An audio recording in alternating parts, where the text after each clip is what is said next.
G'day folks, Lone Mojo here, and today I'm talking about Cyberpunk 2077. In this video, I'm going to show you how to make an overpowered hacker build that can take down enemies with just a few clicks.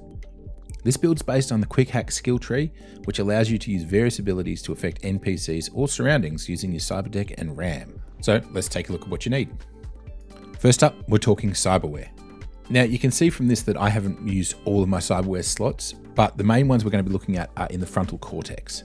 First up, we have X-Disk. This is going to increase your Cyberdeck's max RAM units by 5. RAM is essentially the currency you need to spend in order to activate your quick hacks. In Magic Systems, think of it as your mana. Next up, we've got the Limbic System Enhancement. This increases your crit chance, and as you can see by some of the skills we've got, our quick hacks will be affected by this, so it's pretty handy. And lastly, we've got the Memory Boost. This will just give you some RAM every time you kill an enemy, which is going to keep you using your quick hacks for longer. I also take the Triacine Injector. This increases the breach time protocol by 100%.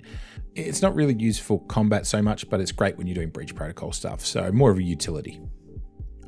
The last and most essential item is your Cyberdeck, and I'm looking at the Tetratronic Rippler Mark IV. Now the reason I picked this is specifically for the second perk that you get, which lets your ultimate quick hacks spread once. That aside, there are some other great bonuses, including reducing the RAM usage of ultimate quick hacks by 3, reducing the quick hack upload time by 75%, and the cooldown by 45%. Now, the difference between the upload time and the cooldown is that upload is essentially your time to activate it. Again, talking Magic Systems, it's your casting time. Cooldown, on the other hand, is the amount of time it's going to be spent offline once you've used it. So next up, we're going to have a look at the quick hacks that we're going to install. Firstly is Contagion. This is non-lethal and it will deal damage to a target over time, and it can spread. So if you get some guys close enough to each other when you use it, it's going to damage them as well. Ping is a very early game hack that you're going to get, and it's useful right throughout. Essentially, it's going to highlight devices and enemies that are within the local network. This is a great way of getting an understanding of where all the enemies are. Next, we have Short Circuit. This is kind of my fallback to once my big hitting lethal attacks are done, I'll resort to Short Circuit to finish people off. The next one, I don't think I can say the name of on YouTube. You can read it on the video though. This is one of our first lethal hacks. And with the Cyberdeck that we've picked, this can also spread to one nearby target. Very handy. Synapse Burnout is our second lethal one. Another really good way of just eliminating someone from the battlefield. And the last one is System Reset, which effectively neutralizes someone non-lethally. One of the benefits of this is the passive that while you've got it equipped, defeating an enemy reduces the RAM cost of your next quick hack by 1%. So we're going to be triggering that pretty regularly. Now let's talk attributes. I have put a few points into Reflex, which is pretty handy when you're starting out. Taking a few points in handgun in particular can mean that you've got a good backup. I've maxed out Intelligence pretty obviously, but I've also maxed out Cool for a number of reasons, which I'll go into in a moment. So with the Intelligence tree, there are two distinct sections, the Breach Protocol and the Quick Hacking one. The Breach Protocol is mostly not combat focused, although there are some that are worth pointing out in this build. The big one being the Mass Vulnerability. It's a daemon that reduces the physical resistance of all enemies on the network by 30% for 6 minutes. The Mass Vulnerability quick hacks will upgrade the daemon, causing enemies in the network to also take 30% more damage from quick hacks, and this is one of the reasons we get it. Now, Hackathon's useful if you're doing some Breach Protocol stuff before you engage in combat. Essentially, if you've got 3 or more daemons on the same Breach Protocol, it's going to reduce the quick hack cooldowns by 33% for 5 minutes, so it's a sort of a preamble to a fight. Cloud Cache will reduce the RAM cost of your next quick hack by 2 times the number of daemons uploaded. So if you're aiming for 3 daemons, that's going to reduce your quick hacks by about 6, which is a pretty significant reduction in RAM cost. With Total Recall, the Ice Pick daemons are going to reduce your quick hack cost by an additional RAM unit. And lastly, Efficiency, much like Hackathon, when you get 3 or more daemons uploaded, your RAM recovery rate is increased. So you're going to get those RAM units back and you're going to be able to spend them again. Okay, let's look at the quick hacking one. This is the most important skill tree we've got, so let's dive in. Starting from the top, we've got Critical Error. Your quick hacks can now deal crit damage, and that's the reason we picked up the Limbic System Enhancement. Signature Support increases the duration of quick hacks. This is really good with Contagion. Bloodwear is just a straight up damage bonus to all of our quick hacks. Diffusion means that quick hacks that spread will have a larger distance they will spread. This is really great with contagion as well. Optimization reduces the cost of quick hacks by 1 RAM unit. Plague supercharges our contagion, and it means that they can jump to 3 additional targets. So you're going to be able to spread that contagion around like butter. Weak link is probably more useful as you're leveling. It means that your RAM requirements of your deck is reduced by 3 for quick hacks. It means you get more powerful hacks earlier. Biosynergy is probably one of our most essential perks, and this lets us recover RAM during combat. Anamnesis means that our cyberware RAM cannot drop below 4 units, which means that we're always going to have RAM available.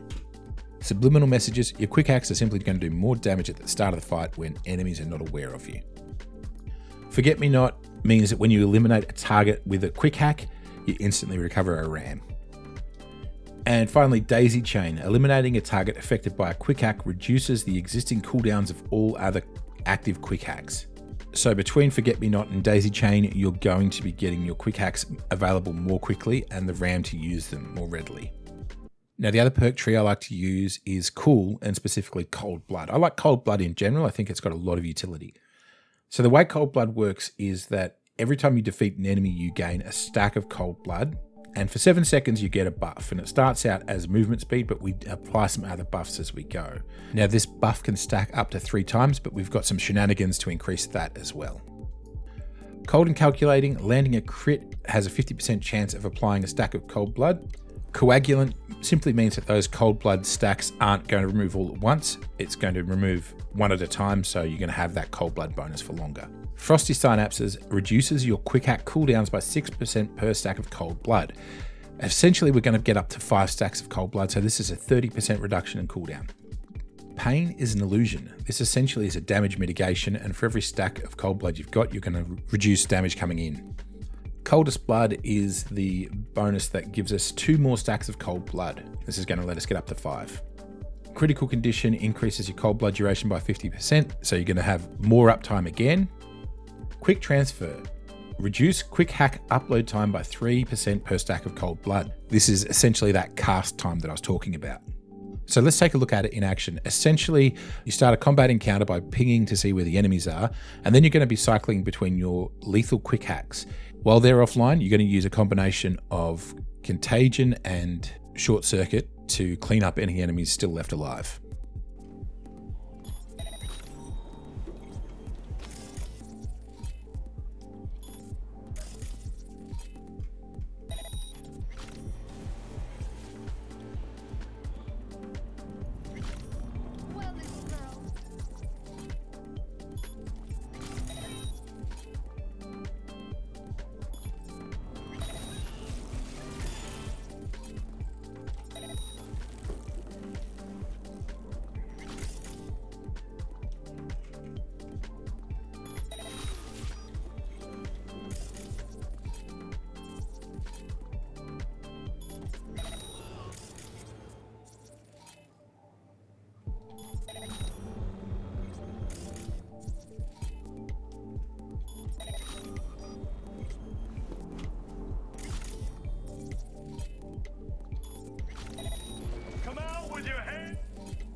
So there you have it, my quick hack assassination build.